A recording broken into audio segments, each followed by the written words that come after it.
Educating, informing, serving. Fact TV, keeping government honest.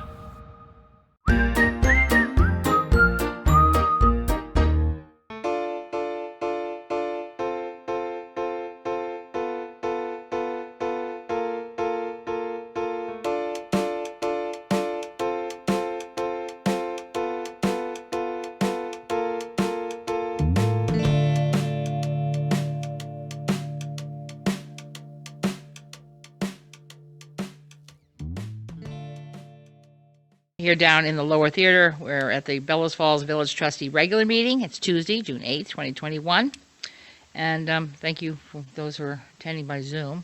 I see there's a few. I'd like to call the meeting to order. We need to approve the minutes of Tuesday, May 11th and May 25th. Did we get those? Just trying to remember. I don't see them. Does anybody? We don't have the minutes in our packet, Scott. So again, this keeps happening. We'll have to push this off to the July meeting because they're not included. Okay. Additions to the agenda for routine administrative matters and/or pressing matters that will require ratification at a future meeting. Do you have anything, Scott? Good. Okay. Public comment on items not on the agenda. There are people on Zoom. Anyone want to speak? Oh, I'm sorry. Okay. Yes, Gary, go ahead. Yeah.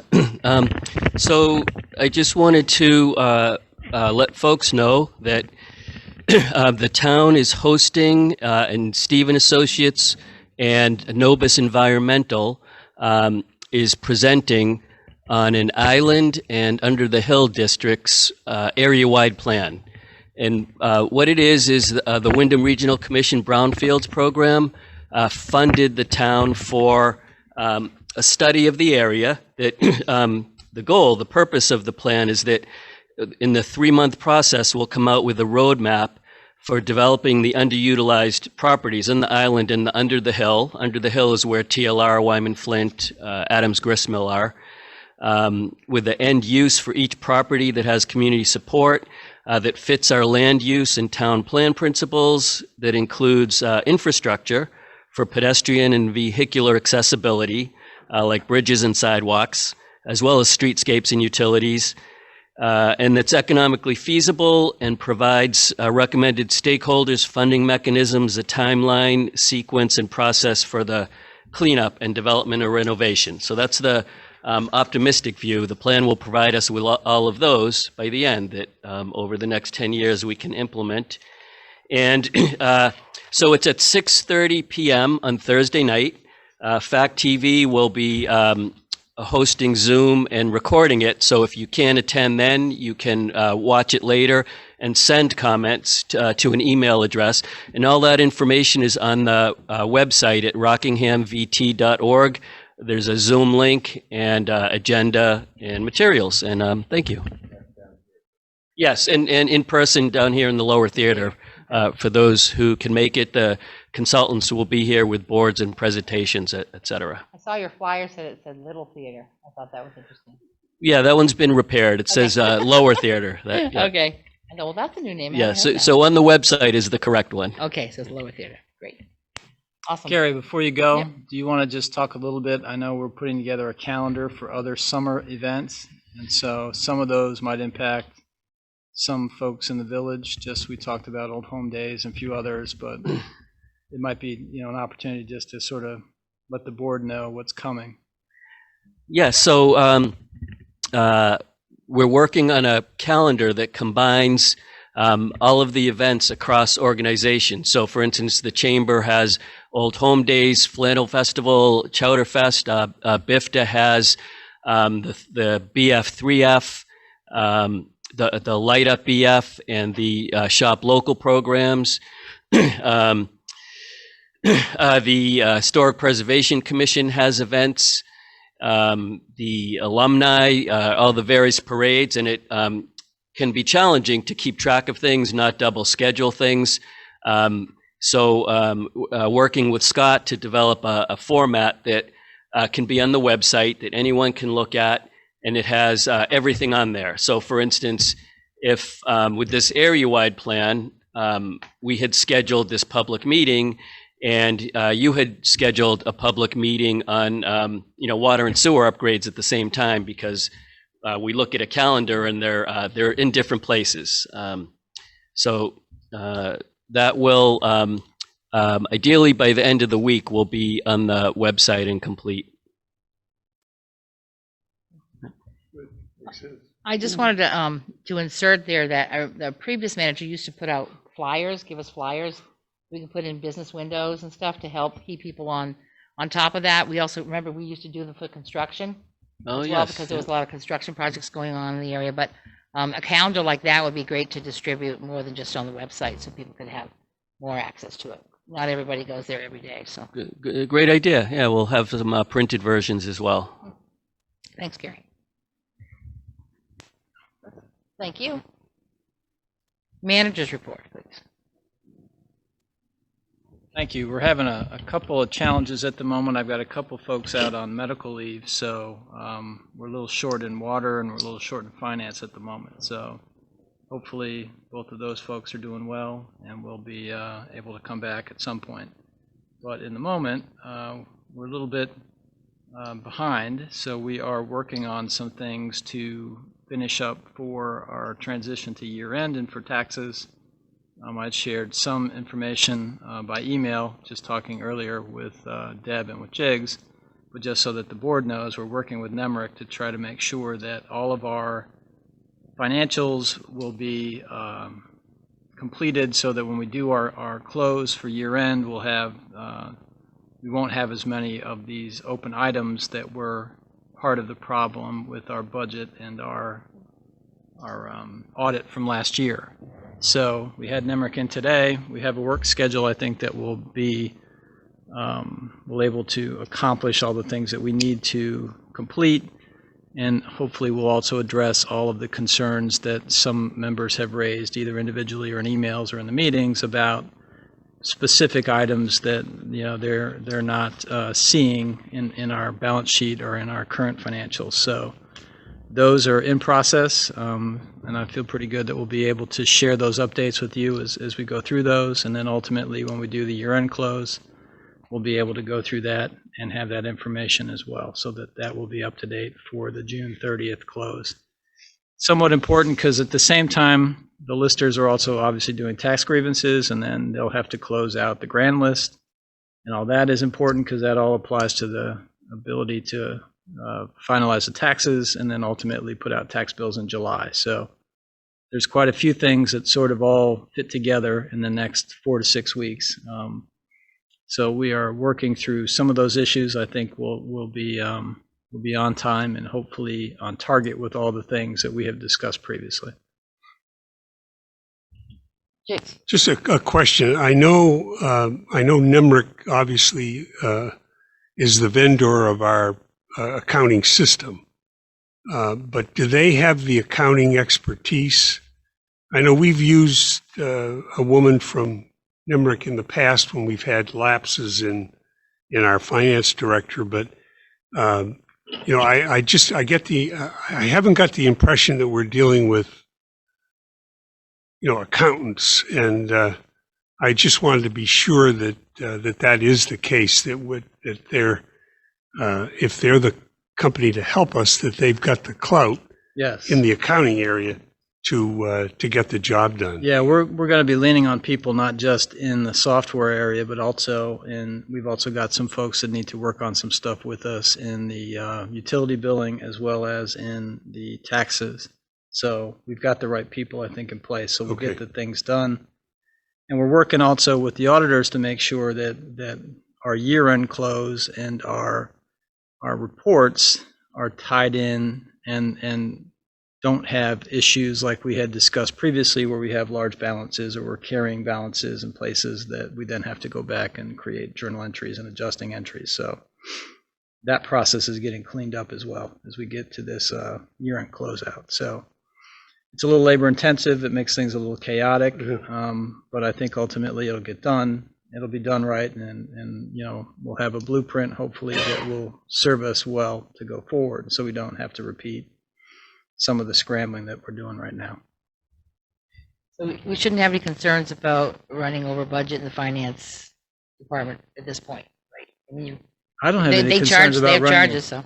No, I don't have any concerns about running over budget in general, but certainly not, no. We're fine with individual line items, but if we're looking at aggregates, I'm not worried at all. We're still okay. We still have some delayed payments that we've talked about. We still have some follow-up items on our debt service schedules that we talked about as well. Those are going to get clarified and updated as well. So I just finally got a notification from one of our USDA loans that there's a payment coming this week for $588,000. So that starts to chip into that balance that we talked about. So we're getting there. It's just, labor intensive and a little slower than we'd like. But there are, we do have a roadmap and we have a legitimate process in place, and I'll keep the board apprised as we go forward. So if you have any questions or concerns or specific items you want me to address, either let me know or email me. I'd be happy to make sure that we address those so that you're satisfied when we get to July 1. No, I appreciate it. I feel bad that you're in that position, but it really is critical that we complete the year in an appropriate way. Very critical. Yeah, it's hard. I mean, nobody wants to, be concerned about where they are with the financial position of the village. Everybody wants to be confident that your numbers and your questions and my answers are all accurate. So I'm assuming that some of this is also impacting the town Yeah, and I their would think. finances. yes, it 'cause does. Sure. It's all the same pot, pretty much. Well, particularly the allocation of some of the expenses. Yep. We've talked about it. Yes.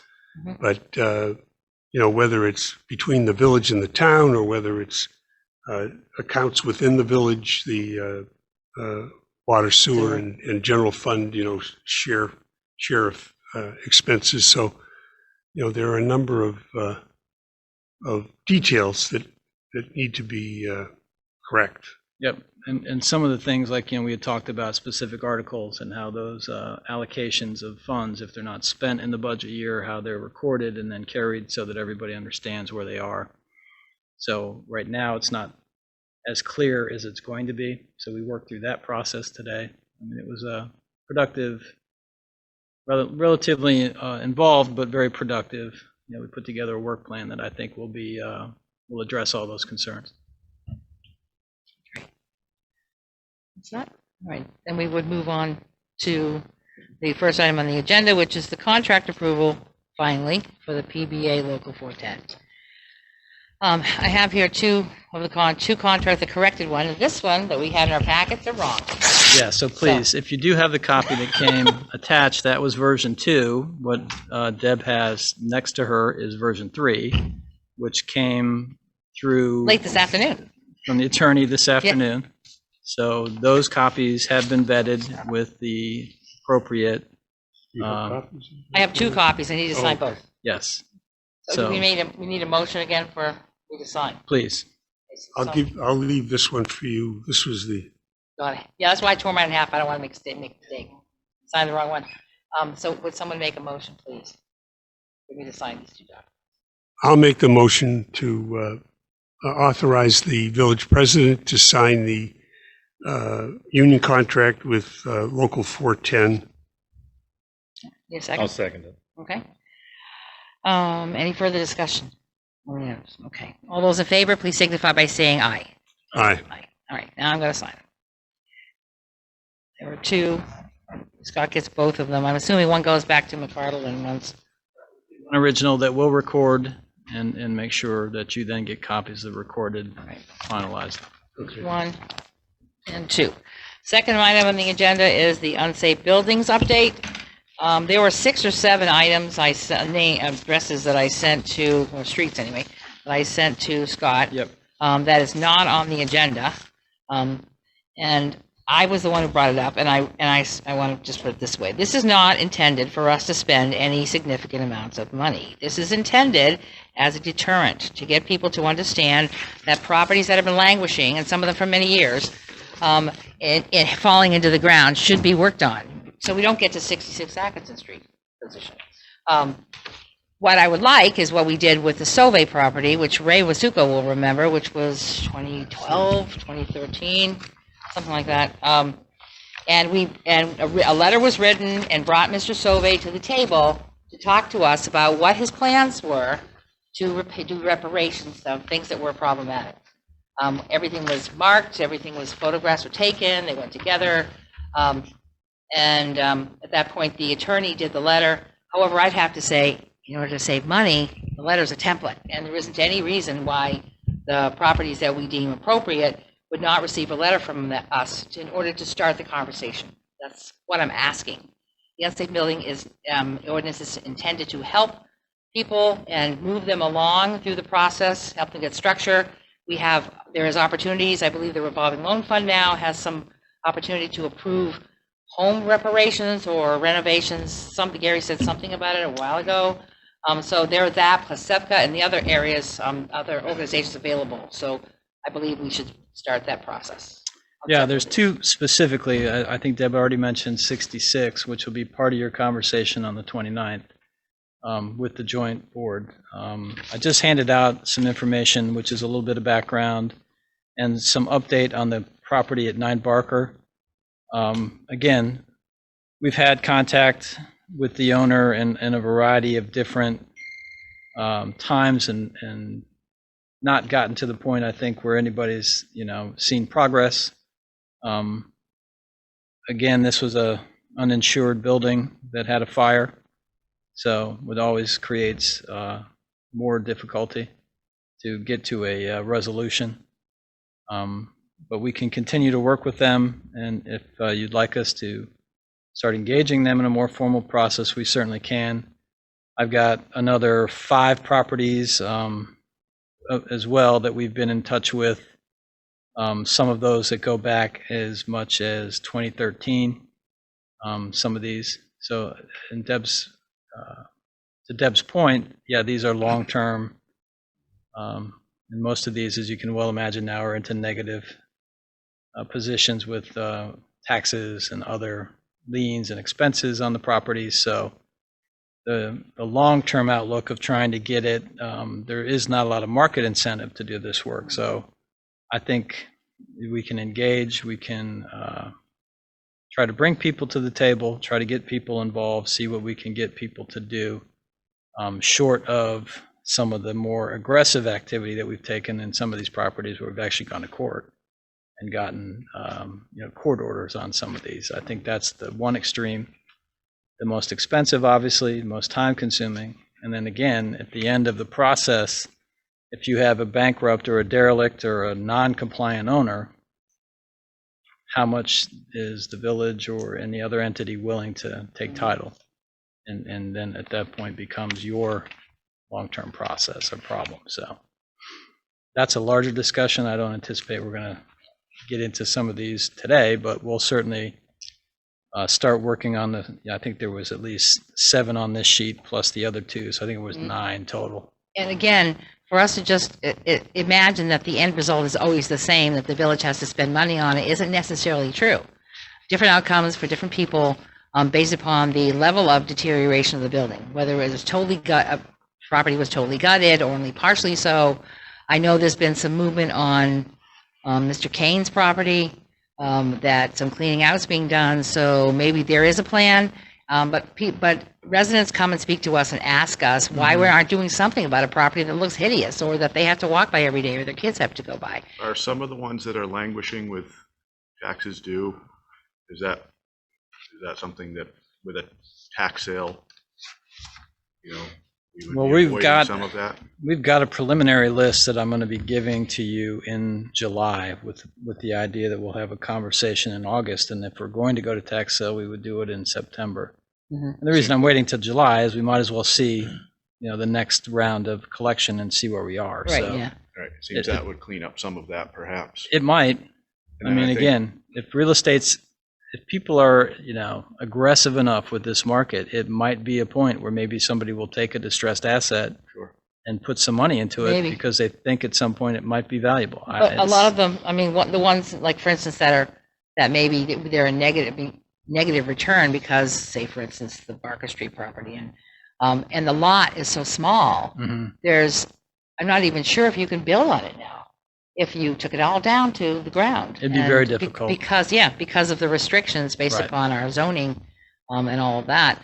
And so it's particularly say that is negative and it goes to sale. You think anyone's going to buy it? I mean, that's my concern, is that the properties aren't sellable, even if you go to auction, because because even the taxes are just too much. Well, we'd to be pay. better off not collecting some of that tax and just letting Yeah. it go back into some use. If someone Get can cleaned do up. something with it. Right. But no, again, that's part of exactly. the unsafe building ordinance, to try and encourage and help that Right. move forward And without a lot of expense. If you I can think do it the without a newer lot of expense. properties that have, either been affected due to fire or what have you, I mean, it's a tough time to get something built, just to get a contractor, number one. Mhm. And then to settle with insurance companies with the volatility of the market. Mhm. So I think moving forward to ask the manager, zoning, to communicate with the owners and find the disposition of what those properties are in a friendly way, rather than a templated legal. Well, a letter document. isn't onerous. A letter is an investigation and, Well, that's what I'm asking saying, but- them to speak to the Right. manager. Right, not from a lawyer. No, that's what I'm saying. So all I'm saying is that the letter that Attorney Masuko did for Sauvé is a template that can be used to provide, this is how the transaction went. This That's can be fair. done from the municipal standpoint, and it's cost effective, and it doesn't wind up scaring the homeowners. Right. I think it could be a friendly process where we ask how the town can help, so that we do avoid some of these, Mhm. 66 Atkinson And Street. And there may be some new not bringing them opportunities to the now. table, but giving them an Well, opportunity. and to that's respond. kind of what I want to work with Gary on, because there are Yeah. some new programs and some new money that's come into housing specifically. And some of these might be eligible for that. And again, it won't pay, enough maybe to incentivize a total renovation, but at least it's a step in the right direction. So, Like BSHA, those, I don't know if they do any kind of renovation programs, but I know the housing stuff, I know that Monty Barnett is on board, at least he was a couple of years ago. So we have a local character that we could tap right. and to see what else is available for these people. And a lot of new federal money's coming in to help housing, Right. so. It's a little tricky, as you well know, right? Any federal money that comes in has a nice thick binder of It requirements. sure and does. all sorts of compliance-related issues that come with it. There is no free money, No, but certainly it's worth us pursuing and trying. I think the approach to be a partner, and as opposed to being, hitting people with a stick right, at this that's point. not the intention. Exactly. Yeah. Okay. Yeah, so we- The, yeah, the problem, as I see it, is that we've got these 9 properties, say, whatever it is. It's roughly, yeah. And we don't have an established strategy for each of these properties. And that requires somebody to take ownership of creating the plan. And, in some cases, an owner in a property like this might be amenable to do a deed in lieu of taxes. Now, granted, the issue of the town or village taking ownership of these properties is a problem, Mhm. but there's ways around that. You can set up companies or LLCs or whatever to do that. But I think but the question is, who on the manager's staff can do this work? Somebody has to do this work, or we're going to just languish with these things. And I think that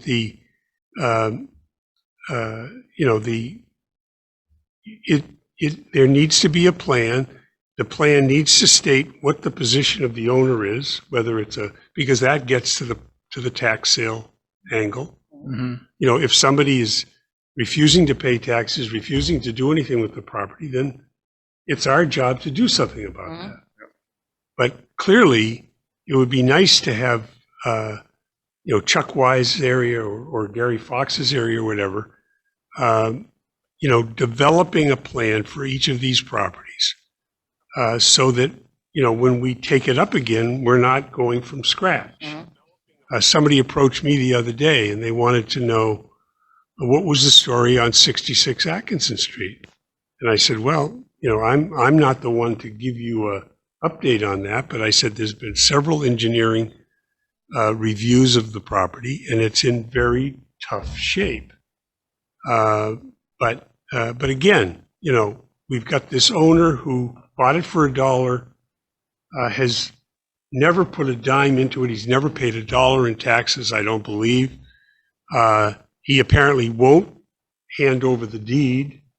Our expenses on that property, in this most recent financial, we're up to almost $10,000 this year, which is just, we're in court, I think, with him. I think we got a determination. Scott has that information. But it's just. I know it's a I can mess. tell you just from that one property, it's a very labor-intensive process, and it really doesn't involve just 1 or 2 offices. We've also had the fire chief involved. We've had the police chief involved. I mean, it's a very time-consuming process to get even small incremental steps completed. And it took a lot of people to get us to the point where even at a point where I think maybe we can make some decisions on one property. So I'm as frustrated with the process as you are, because it's very slow. I realize that there's only a few people on the staff, and they've all got jobs that they're doing. But I think until even if it could be spread out among a couple of the people, we could make some progress. At least we'd know some of the very basics. Are we dealing with an owner that's cooperating? Right. Is this something that can be settled? So anyway, but. Well, yes, but my thinking is we have to start somewhere.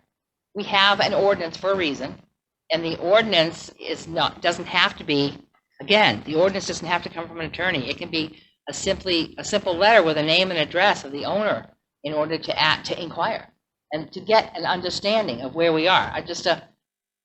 Not all these properties have anyone in them, and they are not necessarily in estates, like there's at least a couple of them where you wouldn't send a health officer because there isn't any reason to. Unoccupied buildings don't necessarily have a health issue if they're not externally exposing the citizens to things like asbestos and so on and so forth. Yeah, like this one. Right. So there are some things that can be done by a town officer, such as the health officer, but other things that can be simply done with a letter and get a response and start the ball rolling and see what they need and see what we can offer them. Yes, it's time consuming. There are a number of them, but we need to tackle them at some point. We can't just put it off forever as they continue to deteriorate. Look what's happened with 66. In reality, we should have gone after that building while it was still owned by the YMCA. Instead, it got kicked off for $1, and here we are. We could have actually gotten something done then. Right. Well, and we all are, certainly the longer time that these buildings go without occupancy or without anybody maintaining them, you and I both know that it's not going to be a good outcome, no matter how much energy we put into it, which is, Exactly. And we don't want to be held liable at any point. We don't own the building yet. Right. But if the building collapses while we're in the process of something, we don't want to cause that to happen. We want to make sure that we take care of it before there's an imminent collapse. But even there, you could put a stake in the ground. You could say, all right, 66 Atkinson Street there's no hope for that. The resolution, the ultimate resolution of that property is a tear down. Okay. So then the strategy becomes, can we attract a neighbor to joint venture with us on the cost of getting this thing done? 9 Barker Street, it's got asbestos in the air and all this kind of stuff. Is there a possibility for rehabilitation, or is this toast? And if it's toast, what about the neighbors? Is there a neighbor around? You might be interested in adding a lot to their side of their absolutely. property. That happens. And that has to be worked. But I mean, if you don't have a strategy, you're not going to pursue that stuff. Did you guys have anything?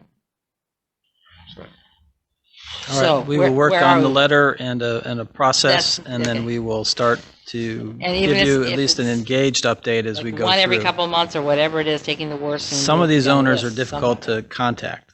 Some And are I understand that fairly too. Well, for responsive, instance, the one on Hapgood Street Extension. very difficult. We know, according to Ray Masuko, that he came out of bankruptcy. Okay, no bankruptcy. The guy is a casino owner. What's happening? Hmm. Why is the property still sitting there like that? You know, basically getting rained in every time it rains, like today. And yes, although it has been boarded off, I still wouldn't say that that would make it safe enough to be concerned about kids not getting into it if they wanted to. And there has been neighbors who moved out of that street. Remember that, Stephen?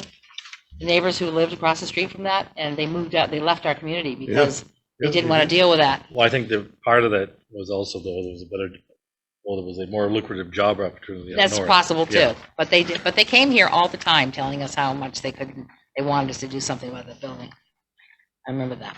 Thank you, Scott. Okay, All right, we move on to the Class A biosolid operation update. great. Let me, I'm going to grab Rob and see if he can come off of Zoom and just give us a little bit of an update. Hang on a second. Page. Sorry about that. So Rob, if you can hear me, you got to take your microphone off of mute. Yeah. No, I can hear you. It looks like you did that. Can you hear me? Yeah, I can hear you. We've lost the No, I picture can't hear though. We him. can't see you, but we can hear you.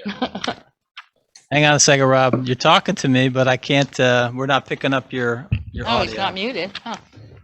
You can't hear me now? No?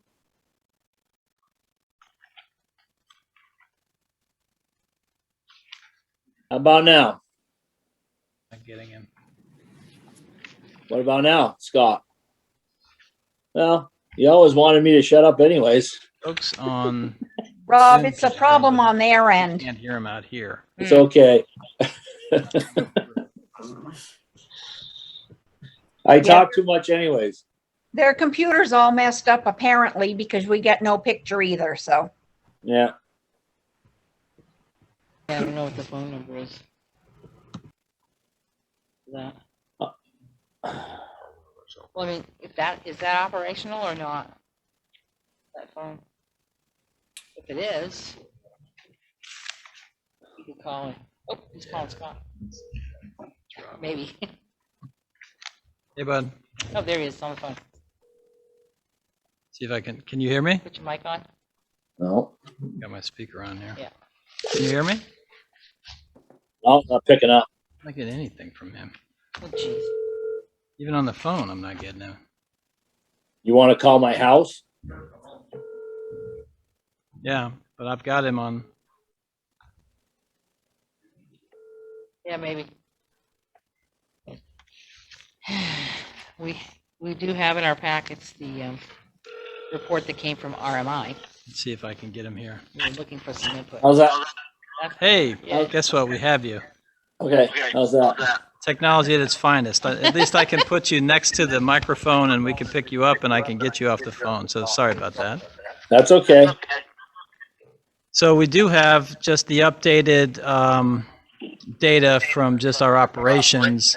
But I think the board, Rob, wanted to hear a little bit more from you about the process, how things are progressing with, I guess, just the process of handling the material, and any other sort of operational updates you might want to, give the board some insight into. Okay. We can hear you guys, but we can't see you. So April and Sheila are here. I don't know if you can see them. Yes, I can see him. Okay, but you can't hear them. And I can relay anything that they can say if they want to say. But operational wise, we're running the dryer pretty much every day, 5 days a week. We shut it down early on Friday and clean it to do our weekly cleaning. Last week we had a weld that failed, and we were able to take it apart and get it to a local welder and have it fixed. And we're back up and running mid-morning of the next day. So that was fortunate that we were able to catch it at the end of the day, take it apart, and then get it to the welder, and he fixed it in the beginning in the morning. We put it back together. But everything else is, I mean, it's labor intense because right now we're going into the bags. And then at the end of the week, we get 6 to 7 bags a week, and then we have to dump them. So we're spending time with that, but I mean, the ultimate thing is we're not sending it to the landfill. So I mean, that's the great thing about it. But if we ever move forward with it, that's something we definitely got to look into, is the labor part of dealing with the biosolids after they come out of the dryer. I know Scott and I, and we've talked about with Steve and Charlie is potentially getting something else, whether it's some sort of storage down there. And if it's down there, it has to be something that is out of the floodplain or floodway. So it has to be dry. But other than that, everything seems to be working fine. We're still working with a local electronics people to get the dryer and the press working together. I just emailed them today, and the guy's reaching out to the press company to try to coordinate what he needs to do to hook those two together. So hopefully that they can run together, because right now we have to keep an eye on it. We can see it on SCADA, which is a step like that happened like 2 or 3 weeks ago. So we can see it in the office on SCADA. So it kind of gives us an idea when we have to go out there and check things when the sludge is getting full in the dryer, so that we have to shut the press off to let the dryer catch up. And that happens about 3 times a day right now, the way we've got everything fine tuned. Next week, there's a representative from the company out west that's coming to hopefully fine tune the dryer to that we can optimize our output of sludge through it and tweak it where we can. We think we've got it set now pretty well. We haven't touched the settings for, I bet, a month. And just basically are just running it and getting anywhere between 3,400 gallons to 3,800 gallons through the dryer a day, which is good, I think, compared to what we started with. So that's about all I can add to it at this point. So what is this coordination thing? We're trying to get the dryer talking to the press so they communicate with each other. So what's the prep? I mean, is that? Can you just sort of give the press? I guess Jigs just wanted to see just maybe a little bit of a discussion on how it works. So the sludge press, we're pressing the sludge. It goes from a conveyor into the top of the dryer. All right. And the dryer can only take so much of the cake or the sludge that we press. So we have to monitor that and shut off the press. Otherwise, it just goes all over the floor. So if we can have the communications where the sensor comes on at the dryer and says, I'm full, it can automatically tell the press to shut off. Does that make sense? In looking at this report, it looks like we're running at about, I don't know, 25% of capacity. That's what I calculated, but I think it's the capacity was per month versus per week. I think we're at 9%. Well, whatever. I mean, it looks to me like on page 3 of 7 of this report that the the wet tons are substantially less than the capacity. Obviously, we're only running it 7 hours a day versus what they would be running it at 22 hours a day. But if the dryer can't keep up with the sludge, I guess that's what it sounds like. The sludge at times comes in too quickly. That would seem to be a pretty major issue. So I guess, Rob, the question on coordination then is are we going to hit a limit to the point of volume to where we can only handle volume up to the drying capacity? And at that point, that's a limitation, or are we just still in a mode where we're tweaking, and that we can reach these other numbers, that 140 wet tons per month, which is probably, I guess, probably a max kind of number. Yeah, I don't see where you're getting those numbers from, but It's from, well, I'll tell you where it came from. That came from our facilities management plan. Remember the one that we presented to the solid waste board? That was that was with the last month. okay. So that was the attachment that went to them. Okay, I don't have that in front of me, so Right. but yes, the thing too is if this press and the dryer could talk to each other, that they could be running by themselves. We won't have to monitor them. They could be running when we're not there. Does that make any sense? Yeah. Yeah. Yes. So, I mean, that's what, but right now we have to be there because they're not talking to each other. So when it does get full, we have to stop the press. But if we can get that link together, we can actually have it run. And then right now it takes about 4 hours to fill a bag. So we can go an extra 4 hours to fill the bag per day. So we could actually get roughly 2.5 bags out a day. So we could get another bag out production wise. What that number is going to toll at the end of the month, that would be an April question. Yeah. Rob, those were based on running 24 hours a day. So maximum. April's telling me the numbers that you guys are seeing on the sheets are running 24 hours a day. Okay. 5 days a week, April? Right. Yeah. 5 days a week, 24 hours a day. Yep. Okay. Which would be obviously, you'd never want to max out to that level. So there's going to be some optimum level below that where everything coordinates, and still we have enough, we're keeping, it keeps up to the plant volume.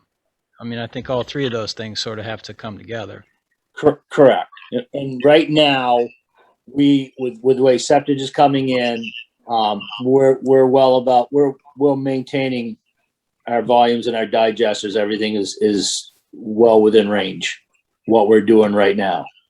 Okay. But you obviously are going to need something that can coordinate the flow of the sludge into that machine so that it doesn't back up. Wasn't that the? Is that doable? I mean, are they telling you? Is RMI telling you? Oh yes, that's very doable. I'm calling it back. We lost our My signal. recollection, wasn't that what she described as part of the issue with Brattleboro? Why Why they stopped? they stopped and Are you there? bigger? Scott, you there? They needed a bigger facility for one, and they're Well, they building needed a one now. facility. Period. No, they need a bigger. They didn't have a. And you might be right. They But didn't have a structure to Yeah. put it in. I would have to say before Spec on the phone, I'm kind of underwhelmed that this situation wasn't already tackled. I mean, clearly, Well, they already had yeah, some I time with thought so, too. Brattleboro that But this should have it's- already been taken care of, so we wouldn't have to have we gotta someone find physically out. watching it. somebody had to talk with Brattleboro and find out what exactly. Right, but I'm just. I called them, but all I got I was the mean, I manager. trust but verify. Yeah. Okay. The manager said they didn't have a problem, but they didn't, No. but it wasn't in depth, it wasn't. There's been at least, I think it's twice. But nobody can hear us. Is there anyone there that can hear us on this end? Especially on that Coventry landfill where they're not gonna take any of this anymore. Well, that is for real. Right, Yeah. yeah. Right. Now you can't get him again? No, now I can't get the mobile to work. Oh, And the other question that I have is we have 4 Here we go. employees. They work 6 to 2. 2:30. It's like Hey. it's like Hey, sorry about that. It dropped the call, so you're back. Well, they have Yep, other no, stuff that's fine. I'm listening, but they have back yeah, So- what I'm saying is that each you- system each plan and each system is different. They were talking about Brattleboro and why we haven't worked these out. We've been trying to work with the vendors to get this going since December, January, to get these two tied together. Now we've got, And point of order, there's we got basically only two people that do this. Right. So, and they've been working on it. 2 or 3 weeks ago, he was here, and then there was another guy that was supposed to do the press part of it, and he's now on a different project. So now the guy that was at our plant is now taking the reins back over to try to get us hooked back together with the dryer in the sludge. So there's not a lot of people that do this type of work. So that's what is where we're at. Okay. Well, I think there's a couple things. Obviously, we're still in the process of getting our both approvals, right? New Hampshire and Vermont for our biosolid, our product. I think we're well on our way for that. I had some conversation back and forth with April today, and it appears that that is close to being ready. Yeah, And she's then- shaking her head, so yes, that is. Yes. So that was a point that the board was concerned with. That's this Class A, right? That's to get the Class A designation, which is the key.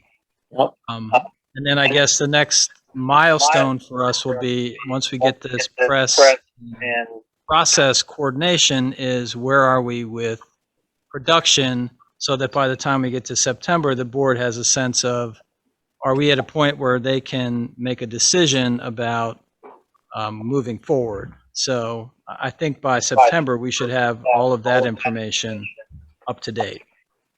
Yeah, I'm hoping so. But it's in the programmer's hands. Yep. The other question that came out in this report is, granted, we're dealing with lower volumes, but what are we going to do with this stuff?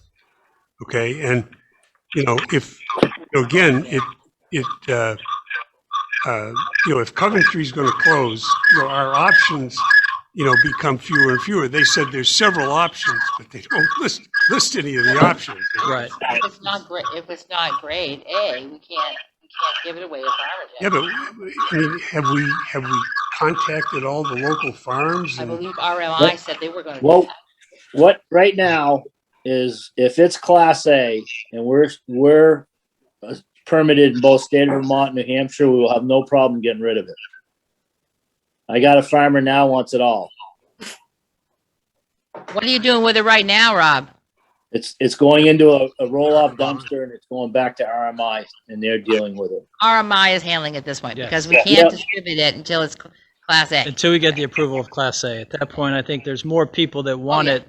We have, right. And we Oh, can yeah. put it- I was thinking we could do a local we need to distribution know that, because I event mean, too. if they're talking about building a silo to store the Oh, yeah. stuff, I mean, that's not great. I mean, it just adds to the cost. The cost structure. Right. If we have to store it, If the machine broke and you had to get it welded, that wasn't part of the analysis. That wasn't going to happen. Right.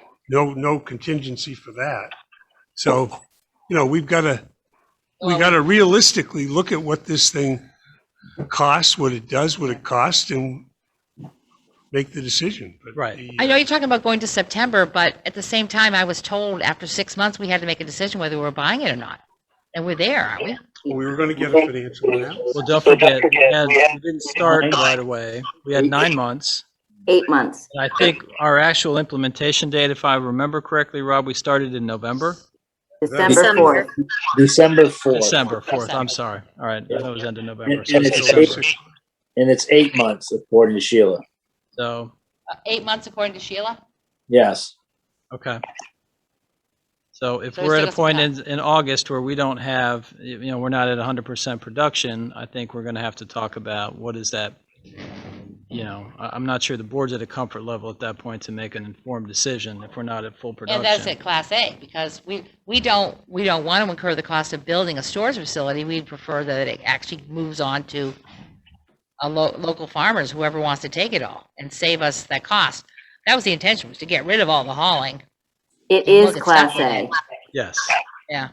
That ultimately, right, that taking that wet tonnage to a facility that's under pressure and potentially could close is really the ultimate avoidance.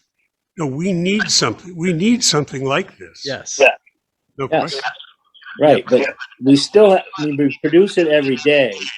So we got to store it somehow. So, because the farmer's not going to come after what little bit we make every day. Right. So the silo thing is if it comes off the dryer and it goes into the silo, we don't have to, and we can run it, 8 hours after we leave. It can just go into the silo, and then my thought was the farmer could come at any time and pick up what he wants when he wants, just like the septic haulers come in and dump. How about if the farmer who wants it all puts the silo in, and then we don't pay for that cost, they just come and get it? No, I don't think that's going to work. We are talking about some options because there are some flood issues in that area. And so there is some money available to us to do some flood mitigation that relates to the plant. Because there are some things that Rob wants to do around the buildings anyway to make them more flood proof. So this could fall within that, and we are just in the process now of trying to put those numbers together.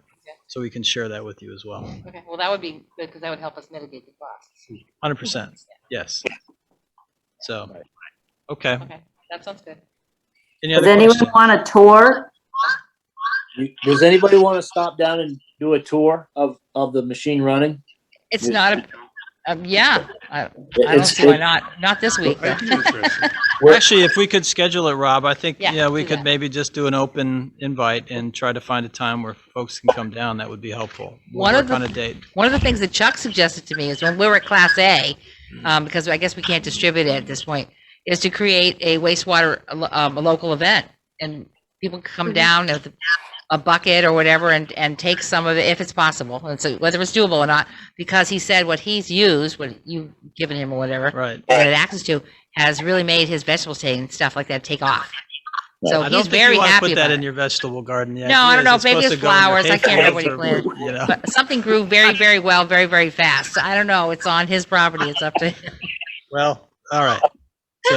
So Rob, we'll work on that and apologize to everyone for all the technical difficulties. So, Do you want anybody else? He's not gonna hear about this. Sheila or April? anything else for the folks tonight? So, Thank you for all the hard work, Rob. thanks, really. guys. We'll come back with some additional updates. I'm sure the board will have some more, but we'll definitely schedule an on-site, which would be helpful. Okay, Thank you, guys. thank you. Yeah, bye. Bye. Well, that was Okay, but this is kind of like the Wow. unsafe buildings. There's so many. Well, Yeah, I mean, somebody's got to pull this stuff together. Yes. And I know we had the. you know, we had the and nut we, problem. when we saw the original numbers that RMI did, you knew that we were underestimating the cost. I mean, it was clear that we were underestimating the cost, but anyway. Yeah. Yeah, there's more work to be done. Obviously, we're still not there operationally. We're still not there operationally, financially, and we're still not, I don't think, at a No. point where I could present to you a recommendation that I would be comfortable. Well, I don't supporting. understand why the communication problem wasn't already taken care of before we got it. That the dryer talks to the press. So there's no, the whole point was to make it so Well- it could operate while we didn't have personnel there The to maximize The it. difficulty is every plant has a different SCADA system. And so as we've been struggling with ours, as Jiggs had pointed out previously, we'd had all sorts of problems with overtime because of alarms and fine Right. screen alarms. And so we've been slowly knocking off problems. And now this is another addition to that system so that it can be run.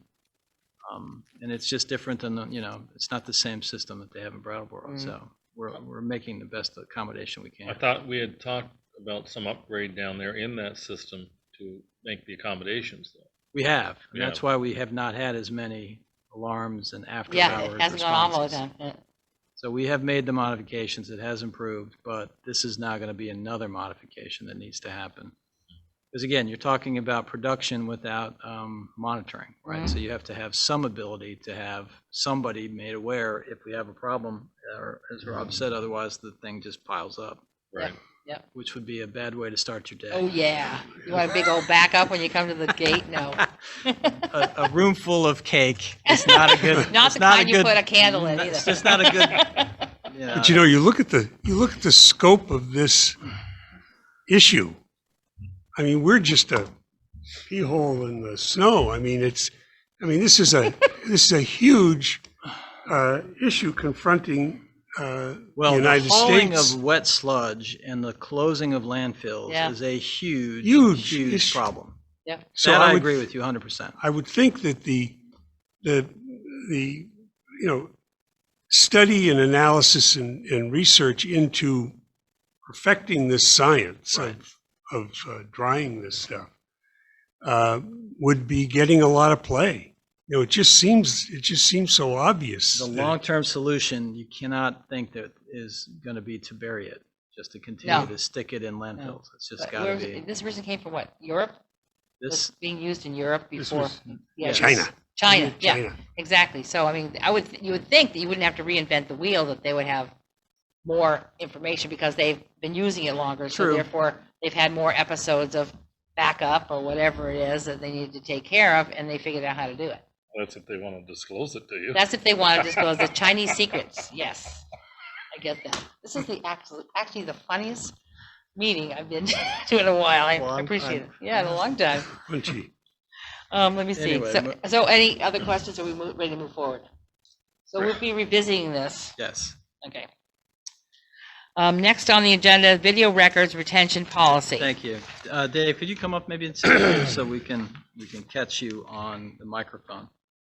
So I wanted to bring the board up to speed, and I'm not asking you for any decisions tonight, but more as an informational conversation, because as we have gotten further into our Axon body camera project and our other required projects in terms of how are we going to manage all of this data and store it and archive it and be able to utilize it when it's necessary for active cases and other types of activities, we found that we also have a problem that's been brewing with the existing camera system in the building. So right now, we basically have 18 or 19 cameras, 19 cameras that photograph a variety of spaces in the building continuously.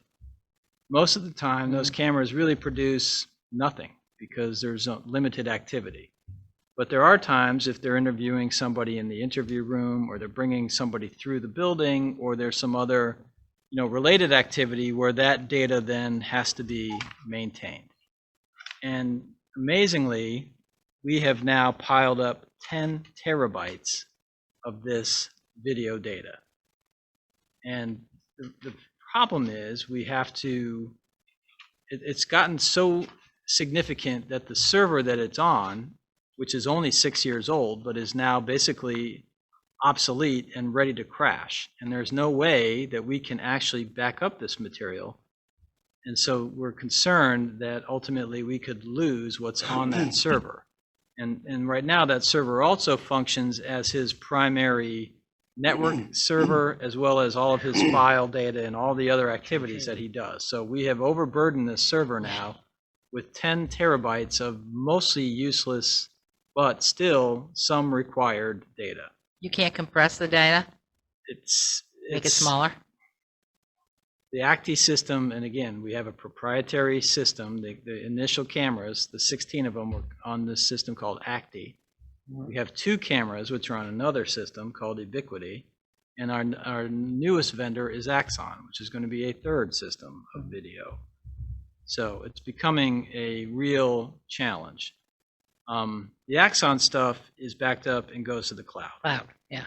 We're proposing and working on a proposal to take the existing server, which is becoming unstable and potentially going to crash with no ability to recover, and isolate that from his operation. So we would get a new file-based network and file data server. This new one then, the old server we would maintain, it would just stop as it is. Right, at a certain date, and then you just Dave would can't have to 10 then be able terabytes. to go back at some point, and part of the reason why I wanted to update you on the Vermont statutes and some of the things that we're going to have to do is some of that material we'll have to delete. The relevant data we can archive, and there are standards from the state that we can follow that I'll have to have you adopt. And so that's part of the records retention policy. As you can see, there's all sorts of criminal requirements, other requirements. It can become incredibly cumbersome. But, we're estimating that the vast majority, 90+% of that is unnecessary, useless, just recording data of, routine, mundane, people walking down the street, cars driving past, squirrels, as Dave says, playing in the trees, that kind of thing. So the building data, we're talking about 10 terabytes of all just building data? Just those cameras. Just what the building is observing Correct. through its camera systems. There are cameras in the interview rooms, in the processing rooms. That data we absolutely need to preserve, but there are cameras that watch the outside of the building, to make sure somebody isn't vandalizing the cars. If we've seized a car, we've had some go into vehicles. There are cameras in the fire department that are on our system as well that watch the fire trucks. They cover the entire building. So, Is that, I'm sorry, go ahead. is that information tagged so it's easy to separate out? Well, it's date. You can find it by date. You can go in and search it by date and time. So if we have a case that happened today, you would know when it was. We keep a log of when we have somebody, say, in custody, and we can then go back and retrieve it from there. So how many years of data do we have to? Don't know how many years, but it's probably about the 6 years that the server has been in there. At least that. Oh, yeah. So how long to pare 10 terabytes down to 2 or 1 terabytes? Well, I don't think we're looking to pare this down. Dominion has suggested that we take the server that we have and isolate it. Right. And keep the data on there and not and have, Don't keep adding to it. Don't keep adding Right. to it. Just separate it. But Separate separate it, it. stop it, say this is going to stay here, Yep. stabilize it so we don't lose it. And then from going forward on that, there are a couple of options that we have as to different programs and systems to use to go forward with the data. And those are cloud-based, so those become much less cost. Than what your letter Right. stated. Right. Yeah. I mean, you saw the cost of 1 terabyte.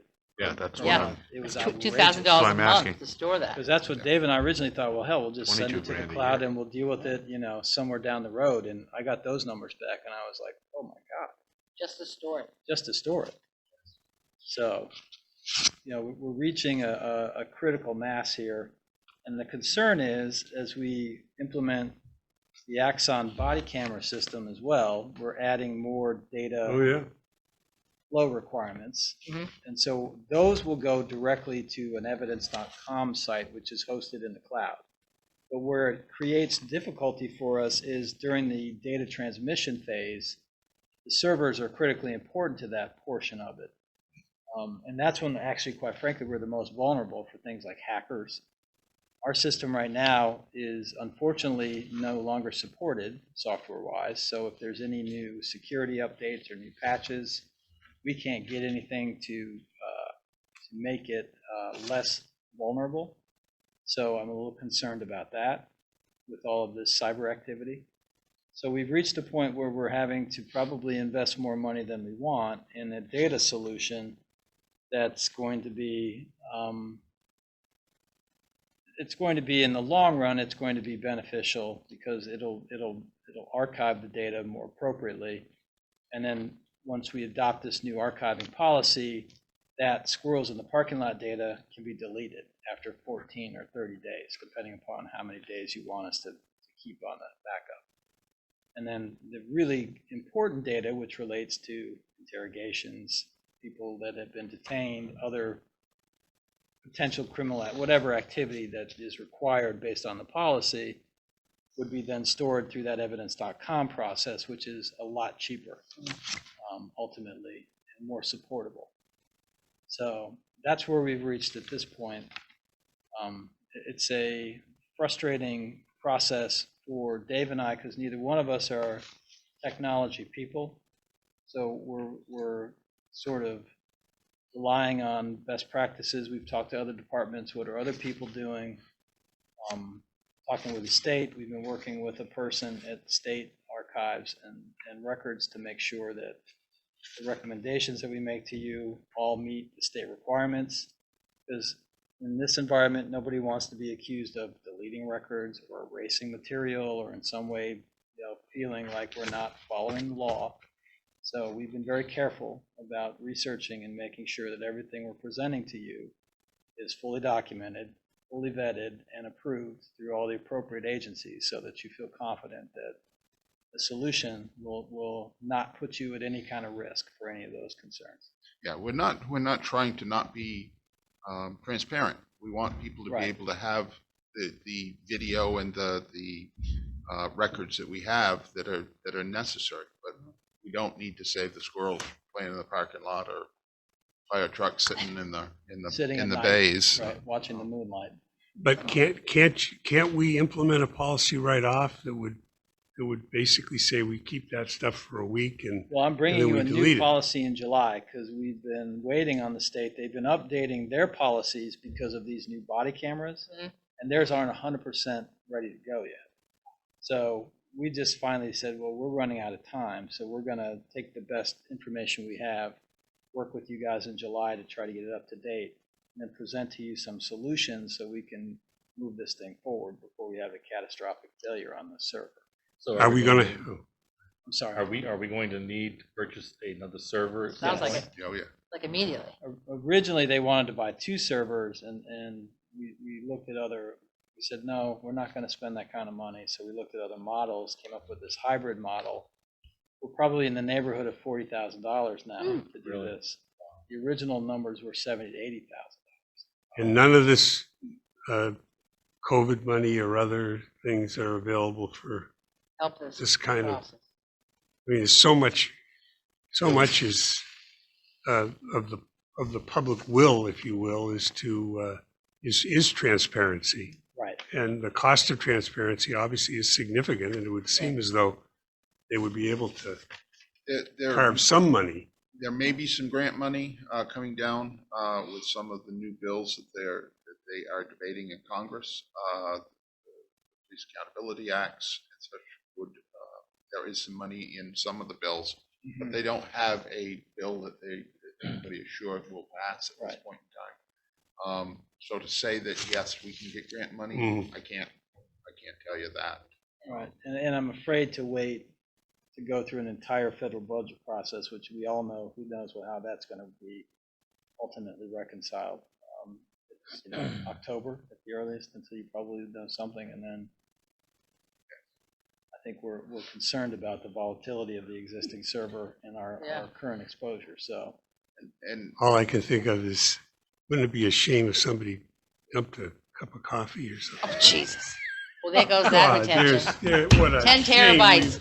We've just up in we've smoke. just Oh Lord! lost Now, all these Dick. things, and Oh goodness!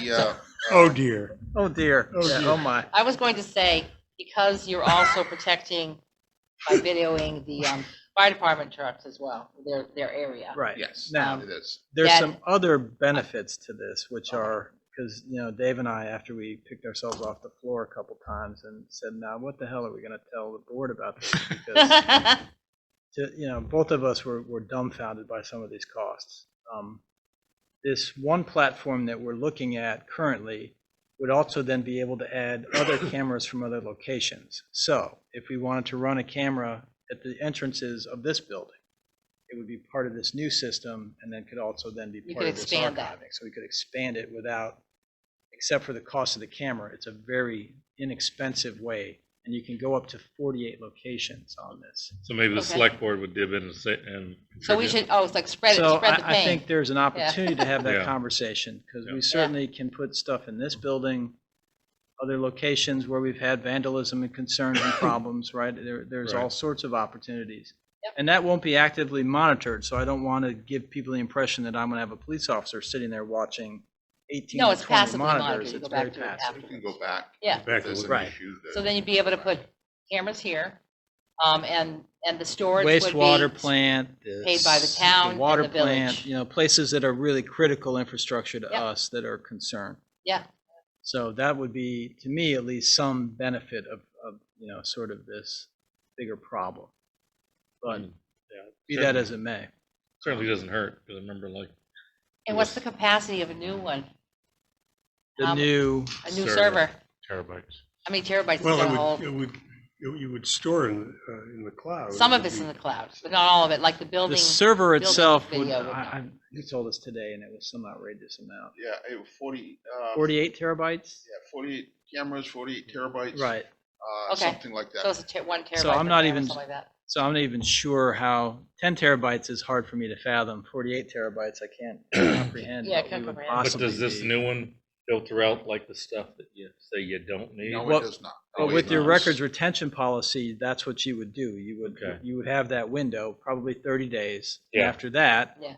everything would automatically go Yeah. unless you have specifically picked off, dates or times or, Right. or segments to say. It's not But- intelligent enough to say squirrel, delete. But you're saying, That's- Well, it that's- actually can be, because he Oh. showed us something where like we were watching a car in a parking lot. And Yeah. he said, now I drew a circle around it and say, let me know when the car leaves. And 36 hours later or something, thing pops up and you see the car leave. Oh, And So they is can it- tell if it's a deer, if it's Right. a person, Right. and that's can significant.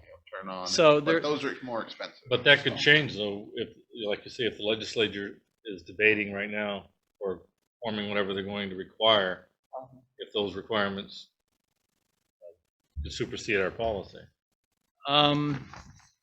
My understanding is they've got the draft, so we've already used what they've put together as a draft, but they have not given us a date as to when they're going to finalize these things. Right. And so, I think the way we would do it is we would take the language as is and say, to be modified if the state comes in and supersedes Right, yeah. any portion of this or creates a different set of requirements that were not in our current legislation. But I don't see that happening. Yeah. So, But follow up another question. The new server would be a lot smaller than the server we have now, as we understand it, because it wouldn't be holding the video. correct. It would just be the files. It's a pass through, right? Well, no, not so much Isn't it? that, but just the files for the office. Okay. The computers, the Word documents, the files there. It wouldn't contain the video. And the one thing that it would be able to do that I was very concerned about is, so let's say we had a catastrophic failure, something happened and we lost a hard drive, we lost some portion of the system. That has a backup system already, it's like an automatic backup system. So you can restore almost up to that day pretty simply without going through major pain and suffering of trying to recreate data that's been corrupted or lost. So so that portion of it would give us some confidence. The other thing I'm really concerned about is the fact that we don't have the software support for this operating system. And the longer that operating system goes without security patches and upgrades and all these other, it's just a matter of time until somebody does something and we're not able, holds us a ransomware or, gets into our system. Something's and going to corrupt it. create chaos, which is, I've read an article that police departments are specifically getting targeted for ransomware attacks. There'll be an email, get in the system, because there is so much data that you can't let out that is very private. confidential. So Very it becomes confidential very- stuff. Right. So they specifically target police departments knowing that they can't release that information and that but that it's I'm not sure if it's the Russians or who it is, but it's specifically across the country. This would help to avoid that. It would new lessen the possibility. I can't say that we'll never get hacked, and God, let's hope not. But at least if you're up to date, you have the most up-to-date patches and security enhancements, and that's really what we're missing right now. There's no support for the current system. Yeah. Right, so that means that we could get, if we You're don't. more vulnerable. Hope nobody heard that. Right, the longer you Get a hold new on- one quick. Yeah, the longer you hold on to that legacy system, the more vulnerable you are to that problem. Right. We definitely need the cameras. And we Yeah. talked about that. Can we do something different? Can we reduce this? Can we do something? And at this point, it's necessary to keep this information. We just have to make it more cost effective. Right, and spreading it out through the departments and between town and village, if that's possible. It's Two is things that away. I think Yeah. of right off the bat were like, we had a vehicle that was secured or impounded. People came back. Then I thought the other one, which I thought was kind of, it was different, but good that somebody was paying attention in relation to the homicide on 103 of the truck that drove by, yeah. So I think one thing that we probably ought to look at, we've discussed it, is that type of Sallyport type of.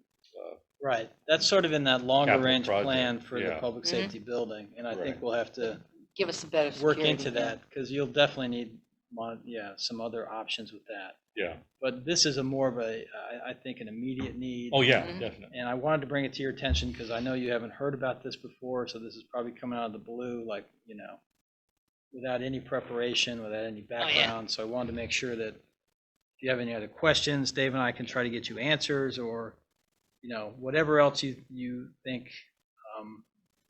This is sort of where we are at the moment with it, but we want to bring you a solution in July so that we can have a new policy, we can have a process in place for getting off this old system. And then ultimately, a platform where we can add on additional resources or additional locations and maybe find ways to share some of that cost as well. So, Any other questions? Are we good? Good. Okay, we'll hear more in July. All right, next item on the agenda is the discussion of formation of a citizens group for police community relations. This was brought up by Alex Stradling some months ago. Nothing has moved forward. I had some conversations with Alex and some other people in the community, and there's some concerns about doing it themselves. So I don't know. What I'm saying is, I think it wasn't necessary. I think that Mary, somebody who came along with Alex, had talked about it too.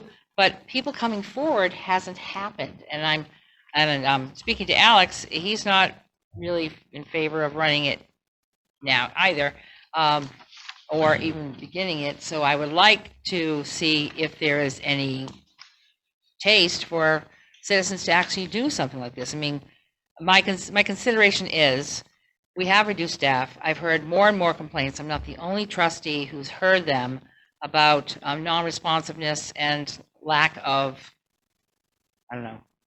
performance by officers in the village. And I'm just going to say this out loud, that I think we need to do something to address it. None of these trustees can do anything about this.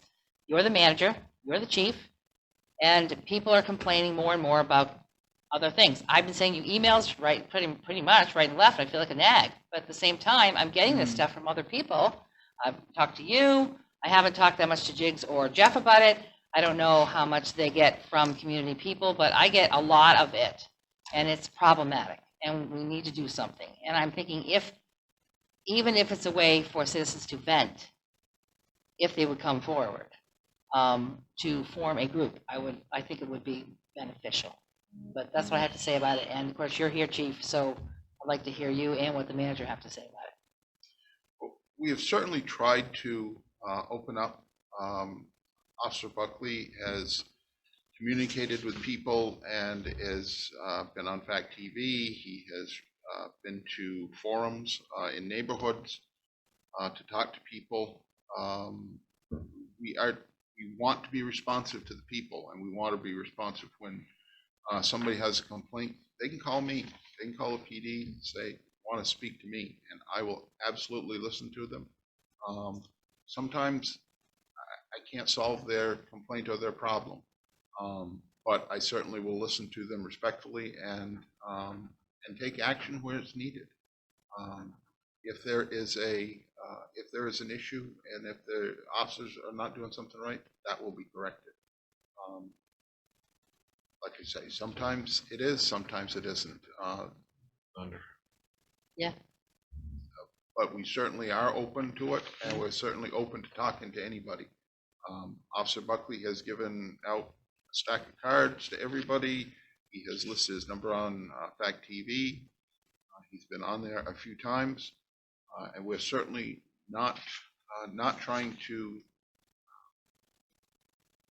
not be open and responsive to people's complaints or problems that they have or that they see or they believe it, that are out there. We will look into it. We will work with them. And like I say, You know, I hate to be the bureaucrat, right? And there's a policy for everything, but in this case, there is, and I did attach in your packet our current complaint policy, which is fairly involved, but has been Where in is place that? since 2013. It was under Bellows Falls Police Internal Affairs Citizen Complaints. Yeah, It was attached to, okay, since all this police paperwork, I couldn't I know. find it.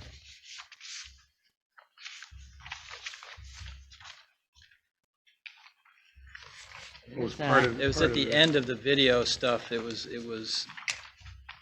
it had all the video recording stuff, and then there was, Oh, I saw those. Right. Mobile video recorder. right, It's so right after that was the Internal Affairs Citizen Complaints current Huh. policy. Now, again, it's pretty involved. I don't have it. I'm sorry, I don't have it. This is what it looks like, Deb, if you have it in your paper. Internal affairs. Internal in affairs there. complaint. Yeah. It should be in with the video material. It looks like the rest of it. It's like Yeah, it's 6 stuff right in pages there, from the end. sandwiched Okay. in there. Yep. So my thought was, this was at least a conversation to say, Yeah. this has been, in place since 2013. It's pretty cumbersome, I'll be frank about that, but it also has been vetted and has been, run through various risk management and other types of processes. But a lot of communities have been looking at their process for citizen complaints and trying to make it less cumbersome, more open, looking at other ways of addressing some of these concerns. I would think if we wanted to start with a conversation, this would be a good place to start, because I think that it almost, when you read through this, it's almost because of how intense it is. I'm guessing most people are, by page 3, they're like, what the hell am I going to do? I'm not going to do this. Right. But- And if you get through all 6 pages, at that point, Yeah. you're like, okay. but one thing I want to say is, don't worry about the cumbersome. Don't worry about if somebody has a complaint, we will take their complaint any way they want to give it to us. Right. They can come in, do a formal statement, do a report, speak to me. We can do that. If they want to do it anonymously, they can do that. We will take it any way they need to or want to present it to us. That, of course, is if they feel okay about doing that. That's part of the reason why trustees get these complaints. For instance, we'll just go cover that one. This is the easiest and the lightest one that won't be as offensive, is the fact that 15 of our phone calls from last month were all outside of Bellows Falls. That's 5% of our calls. And we've had multiple complaints, and I guess worse now than before, of officers being outside the village. And people complain when they see that, and they also say that so-and-so didn't come when I called about such and such, whether the problem is no officers available because 2 officers are doing something else, or whatever it is. Right. The reality is, that's what citizens see. They see officers sitting in Westminster. They see officers sitting outside in Rockingham. They see officers in Walpole constantly. That's a big problem. We've witnessed it, as at least 2 of the trustees have seen that. Other people have said so. They continue to say so. That goes on and on. That's a minor, that can, to me, could be a minor issue, but that's basically the microcosm and the macrocosm of what's going on here. And citizens don't want to come forward. They want to tell us, and they want us to do something about it. And we know the chain of command is it goes to you. Right. So that's why you see so many emails from me, because I get a lot of that. And whether it's real or imaginary or some of both, it's a concern. And I want citizens to feel good about it. And I have a negative report about Officer Buckley, which I'm not going to say in front of the camera. I will talk to you separately. But I got that from a citizen who's had problems and problems and problems, and she asked a simple question. He took 2 weeks to get back to her, and it was totally irrelevant what she asked. So so those are some concerns, and that actually exacerbates the problem because they think they're not getting heard and they're not getting responded to, and it just is worse. And a lot of people don't want to talk about it. That's why they talk to us. I'm bringing it up because I think we need to deal with it. We pay a lot of money. We just signed a new contract. We need some performance that makes sense and satisfies our citizens. Basically, if we're going to be sitting someplace, I understand there may be reasons for it. Right. But, for example, I had a citizen complain to me, well, actually several at a local establishment. It was actually quite embarrassing because someone would think that, hey, you're covering for somebody. So I actually went down and double checked. There was a car sitting in Westminster. I was hoping it was a sheriff's car. It was our car. And that was probably a half an hour, 40 minutes after You already I talked was to some initially people. made aware of it, yeah. Was that part of the parade on, or the track team coming? Because we had, No, I don't think it was Well, was that. it after yeah. that? I'd have to check my log to give you a Right. specific Give- time. Give me a specific time. Okay. Anytime that you have something like that, give me a specific date and time, and But it, I'll certainly I look happened into to that. be at an establishment where I was going to pick up something, and then I ended up leaving there to go verify and hope that it was somebody else. And Right. let me tell you, So that's why I put this on the agenda.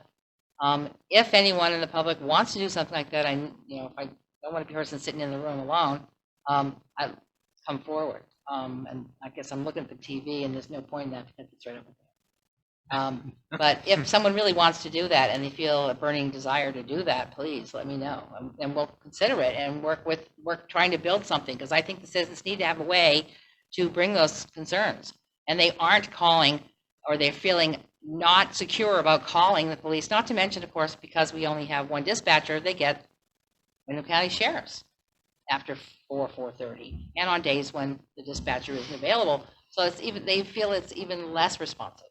And we know that there was reason all that process. I can talk them through that piece, but when they make the calls and no one ever shows, and I'm talking like next day and so on and so forth, and it doesn't get responded, they feel very upset. Anything else that happens, they also spread that around to everybody else too. So.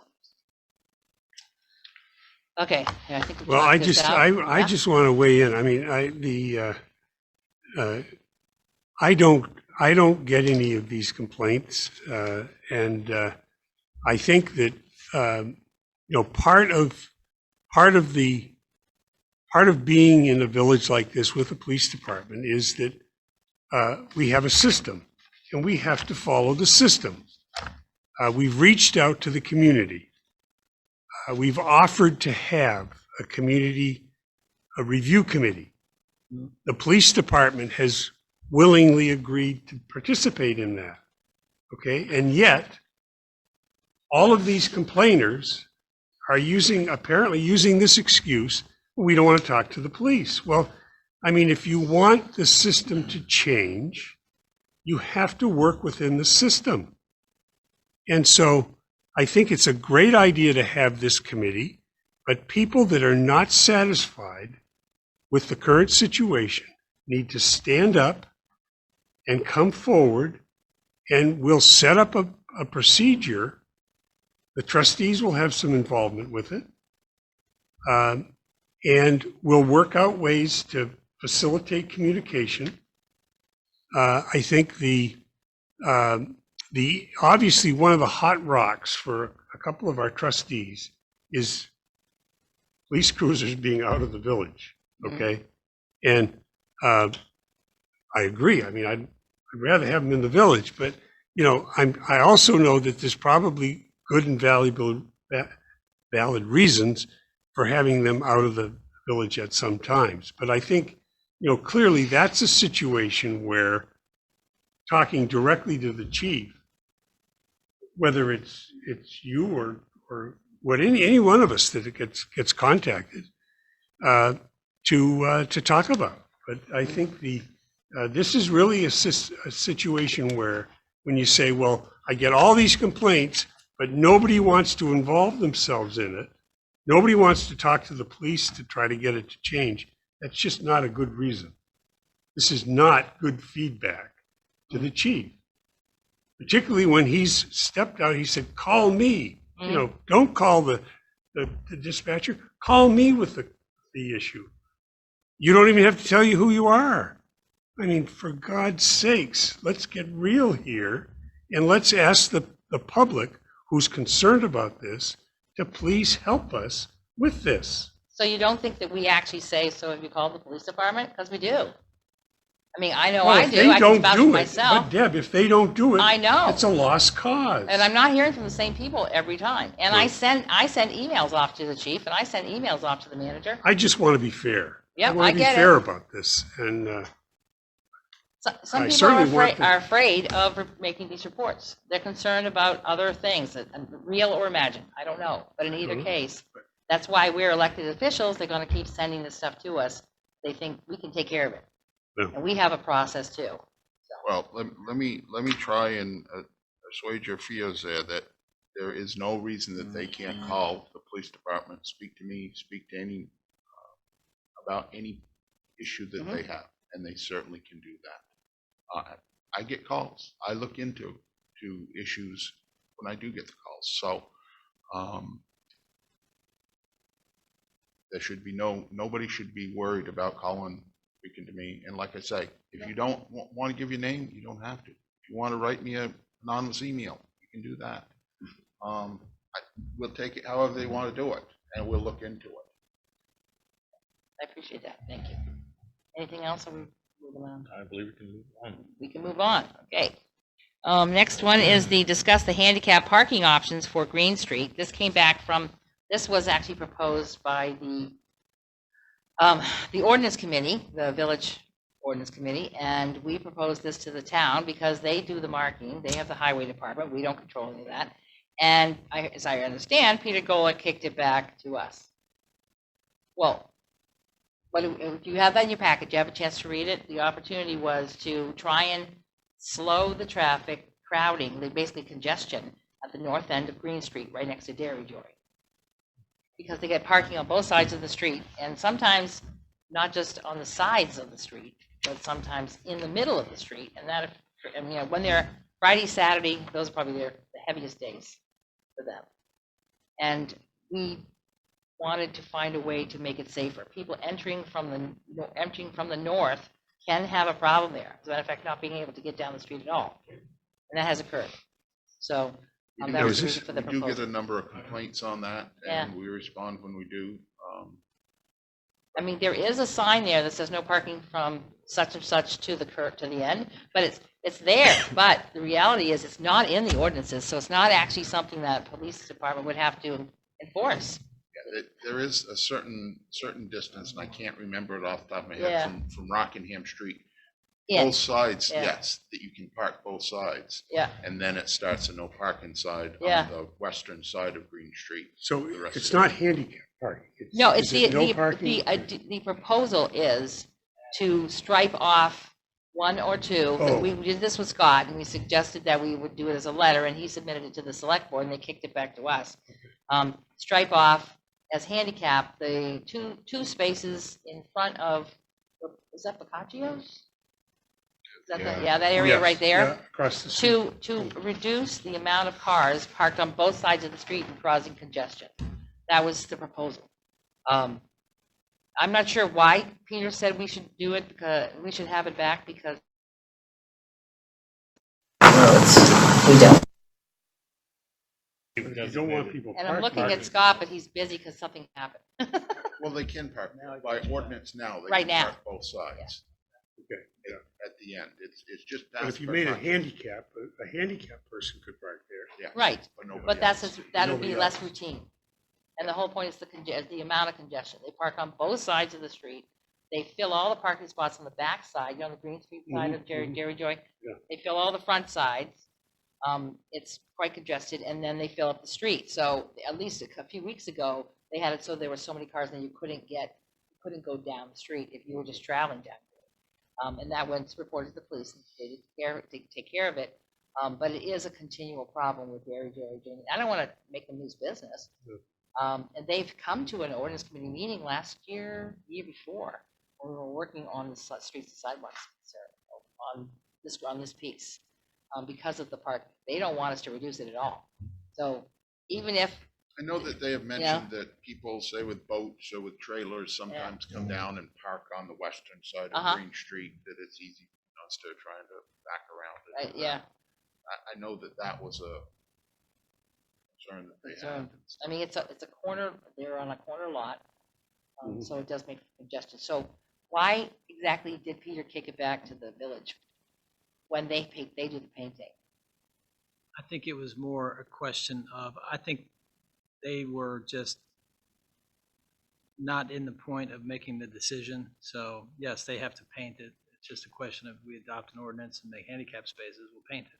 Yeah, I mean, in reality, we can't, I would say, we can't make the change without completing the ordinance, which means going through the trustees and then going to the Right. hearing, the whole public process. So it's probably gonna be sometime in 2022. So I just wanted to make sure that the village was aware of it. Right. By having it on our agenda, and to weigh in as well, because it will be coming back to you when we complete a number of the ordinances. We're gonna bring them all back together, because a lot of them never got to the attorney for review and so on and so forth. Right. It would appear this is a seasonal issue. Definitely hot summer Spring, days summer, more so than. mostly summer. Right. Yeah. So it's almost like a, between the hours of X and X, it's a no parking zone or something like that. I don't know. It would seem as though to mark them, 365 days to have handicap markings when it's a hot summer day issue just seems like it's overkill. And I think it's post-COVID and they are operating probably as much as a restaurant now as a Yeah. Right. Yeah, they've had a boom in ice cream business place. since So they opened. they've been busier than I think is typical. Mhm. So whether And the that's handicapped sustained- idea, just quite frankly, is it's a deterrent. If we do enforcement, obviously that's a pretty significant ticket. Yeah, Right. Somebody think twice about. But, my thoughts are, again, maybe seasonal, but you want to be able to work with a business and help a business. Yeah. But and again, I don't want to seem as pushing it off to the police department, but I think it's a police department issue. If there's people down there that are parked inappropriately, go down and ask them to move. I think you do that initially, word circulates, people get the message, and they don't do it anymore. well, we're not just talking about locals here. We're talking about people come out of state, cross the river just to go to Dairy Joint. Well, I mean, they follow, they know what's going on. I mean, let's not play stupid. Because, No. I mean, I'm saying that they know the rules. Right, but- They can, Business owners don't control traffic. That's a totally separate issue. no, but I want to be able to support business. But I mean, if you got someone who's parked out in the middle of the street, that's totally inappropriate. Yeah. No, I mean, we do Right. that. We, Right. if they're within 6 feet of the driveway, we issue them a Right. ticket. If they're parked past the no parking sign, I can't give you the exact feet, but there is a parking sign just about. And I don't want to slam you, but I know I'll get a call after this. And that's why I'll say that. I have an individual that does contact me. Again, I suggest contact through appropriate chains. But being in this position, you can go out, think you're going to the store for 5 minutes to grab a gallon of milk, and you come back 2 hours later. Say they make parking complaints, and the officer does nothing. I know who you're talking about, I believe. I've talked to him as well, and we have issued tickets for vehicles that they have reported in. I've done it myself, so I know. Okay, well, I know that's good to hear. But like I say, I think designating handicap parking spaces or changing it at this time is a little extreme, because you want to work with a business, regardless of COVID. I understand there's people out there. In fact, that's where I was the other night when I got my complaint trying to get an ice cream, but I never made it that completion. But if somebody's not parked appropriately, hopefully they'll swiffen up and the message will circulate, and they'll do it the right way next time. Well, there's one particular person on the ordinance committee who's going to jump up and down when I give her the feedback next week about what we said here. So I will probably Is this look at you, person- Chief Bemis, and if you might show up to a meeting, Try you and talk show to up. that person. To see, because, sometimes ordinance changes are about one particular thing. I know the reason why we started the entire ordinance issue was because of J&H using the bump out like it was their own space, which they still continue to do. Sandwich signs on the sidewalks because they're not made so that we can have 4 feet of passage for everyone. Those were the reasons why we started the ordinance committee again after some years of It had started in 2011, 2012, it dropped it, came back up again. Now we've been at it for 3 years. 3 years I've been on Right. that committee. But what I'm trying to do is, I would encourage an approach before we have to take any governmental or judicial action. Mm. Yeah. If they're parked in the street, I mean, I've seen it when I've been through there. Sooner or later, these people, if they're the repeat offender, they'll either get a ticket for being parked in the street, or they'll be embarrassed that, hey, didn't we speak to you like 2-3 times before this? Mhm. I'm going to work with the I know. business too, and that's the Dairy Joy is one of the items or the iconic features of this community, especially during the summer, that people come to visit from all over, not just this town. Well, this is going to be sometime down the road, and that might totally change, and Yeah. before it comes back to the trustees. Yeah. Just heads up, or whether that's going to be part of the future or not. The Dairy Joy designates the start of summer. Yeah. It's so crowded. I haven't been there once. Not once. Okay, moving on to the next item. We're on the 2020 audit management letter. And before we look at that, Thank you, Dave. thank you, Steve. Where is the management's response, right? The management letter was not encouraging. I thought, Had some targeted concerns, and if you look over time, some of these concerns have been repeated, and so part of our conversation today was trying to eliminate this so that they're not repeated for our next audit cycle. So all of these are fixable. There's nothing in here that I would say is not a fixable problem. It's just a question of best practice, and in some cases, just making sure that we're performing our responsibilities in a timely basis. yeah. So Sure. I think the management letter, and we did talk to them before they issued it, I thought was fair. It was not anything that I did not think was out of line. And so there are items on there that we have to address and plan to accordingly, as we've already started talking about. Now, do you plan to does the finance department plan to provide a written response to the letter, or is that not done? Typically, that's I mean, not done. They typically give it's- you a chance to have a conversation prior to it being issued. And so I had reviewed it. We had that conversation. I didn't have any particular items that I thought were unfair or unnecessary. Well, typically, at least every year that I've been in the village, the audit report always includes the auditor's letter. And if there's an issue, when we've had a year, at least one in the last 10 or so, we had an issue, there has been a management response to the letter to sort of ameliorate the letter from the auditor. This year, the letter was not included in the audit. And again, this is an area that would also impact the town. I'm Right. sure their management letter, something like that. Theirs was later issued than even this one was Mhm. in relationship to the completion of the audit. I'll be glad if next year this doesn't look like this, and I'm assuming it won't. No. Because I don't feel transparent when it isn't included with the rest of the audit, like it usually is. That's the first place I go when I get the audit book. I go, okay, Right. letter. See how things are going. Gentlemen, do you have any comments about the audit letter? Nothing? Jacob, do you have anything else? No. Moving on, we get to the financials. And there they are. Questions? Or do you have anything to say about the financials before we? Did you Questions? print out copies of them, or? I have I have copies if you want. I'd take a copy. I printed mine out, and then I said, it looks just like it did the last time. But there's not much There's change. not much There's movement, still- yeah. There's still, Yes. same issues are Or still have to be addressed. there. Yes. So We're, there's no sense in beating it. A as dead far as I'm horse. the Yeah. only thing is, like I said, we do have a work plan, so there are a host of items that we've already covered. That's encouraging. It Yep, really is. that's important. And I will make sure I update you as we make progress so that you're in the loop. Gentlemen, do you have any other comments on the financials? And that's the quickest financials we've ever been through.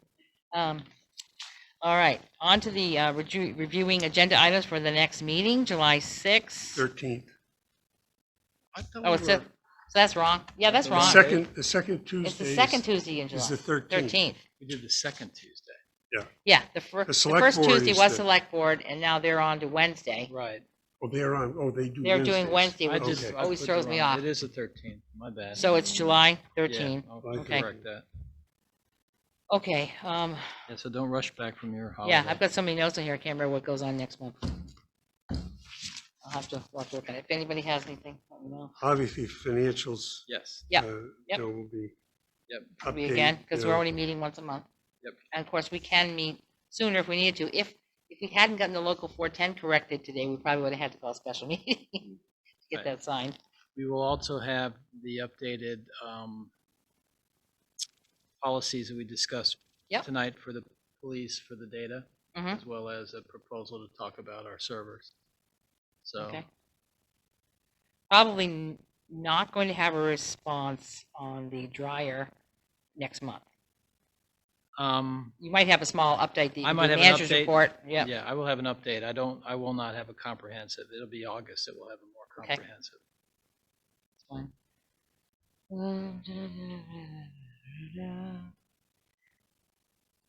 You might have more information on the citizens group for the police community relations if someone comes forward. Somebody comes We forward. will yeah. see. Okay. Let's see. All right. If nothing else at the moment, we'll move on to the joint board agenda, which is, isn't it the 30th? 29th. Is I it thought it was that's actually the 29th. That's 29th? a Tuesday. Okay. Because I double checked that one. Okay, thank you. Right. I kept thinking the 30th, so I would have been late. So the main thing that, just from this board's perspective, if there's any other updates to the automated vehicle conversation, because that will be on for consideration. Yep. That's one item. We will have a update on, well, we'll have a conversation at least about where we stand. If we're going to go forward for a tax sale, we'll at least have those updated information. We'll start to share with both boards. Great River Hydro, is that going to be on there? We'll have some Great River Hydro. I don't know how much of dating that's going to have on it necessarily, but we'll have something on that. And the conversation about closing Herrick's Cove, Yes, that's one of the things. that's another thing that'll be on there as well. I know there's a few more things, can't think of them. There is. I have them upstairs, so I'll bridge. send a draft around. The bridge, yeah. Right. We're close on a bridge decision. Yep. And then that'll have an impact on 2023. 4, Well, more 2023, because they'll Okay. finish design and bid in 21 and 22. right, okay. Real construction, where it'll start to impact people, will be more likely Yeah, just in time for conversation about the Bridge Street Bridge. 'Cause that's coming up next. So I think it's been like 6 years. So It's, yeah, since their 10-year forecast, yeah. it's, yeah. We did have orders, bills, and warrants, so I need a motion to approve the orders, bills, and warrants. Move that we approve the orders, bills, and warrants. All right, I need a second. Seconded. All right, and seconded. Any further discussion on those? All right. All those in favor, please signify by saying aye. Aye. Aye. Good, fast. Other business, Scott, No, nothing. Jigs. Sorry, Scott, but the, as That was many, quite a laugh. just, if you get the list, Yes. the grass is growing in Bellows Falls, and unfortunately, on many properties, it's not being cut. The cemetery we're back to? No, not the cemetery. Okay. I'm talking about Talking about residential. residents, Oh. residences. My bad. Okay. In fact, I get to look across the street Oh, geez. on School Street, and I see a property that recently sold for a fairly significant amount of money. And the new buyers are doing all kinds of work in there, I think, but they're not cutting the grass. So Okay. somehow we've got to get word out to people that there is a requirement And to we, do yeah, we have this. an ordinance. Yeah. The grass ordinance, and if it gets over 12 inches, Oh, man. the process. Bring the goats. Yeah, bring the Bring the goats. goats. The process is that the chief of police, that's the way the ordinance is written, the chief of police sends a letter out to the owners to ask them to do it. If they don't do it, then the police chief goes and gets someone from Hire the somebody. jail. No, they use those guys for $100. It used to be $100 a day for whatever it is, no matter how many people they had to bring. And they cut the grass, and then they send you the bill, or it winds up being a lien on your property. Just putting it out there, because if your grass is over 12 inches, I recommend you get it cut. before you get that letter. So I think Thanks, James. the ordinance ought to kick in. Yeah. Okay. So is it 12 inches? Have you gone out and measured? Oh, man, it's way beyond 12 Way inches. past that. Oh, wow. We're Told you. talking Funniest close meeting to ever. knee deep. Like the goat idea. Like the goat, no, it's a great idea. I think people thought it was insane when Andy Bernardo mentioned it to clean up the poison Yeah, ivy and stuff, but actually it's an pretty good. awesome idea. That's right, they'll lead it on. Right after that, I think I meant so later, a school up north used it to clear a bunch of, like another acre or so of land so they could have more playground. It's like, it never impacts them. They don't have a problem and they don't file insurance claims because they got poison ivy. So I think it's a great idea to use goats. I don't see any reason why not. And usually you can get a local farmer to bring them over and do some feed, right? So, I guess I don't really have anything except that it's damn hot. And It's I wish, pouring rain at the I moment. know, but it's like a hot bath out there. Is it? Oh, boy. Well, it is bath night Tuesday. Get your, oh, get your, Oh, is that when you take yours? Yeah. Okay. Right. we can bring your goats out and get them I know, bathed, get too. them bathed The hell? too. Oh, so that's it for me, folks. Stefan, No, we're good for tonight. Jeff. Oh. Oh, yeah. Yeah.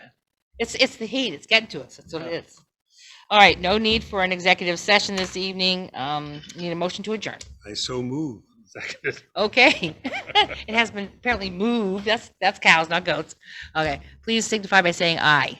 Aye. Aye. All right. We are out of here. Thank you, folks. Have a great evening. Enjoy the rest of your week.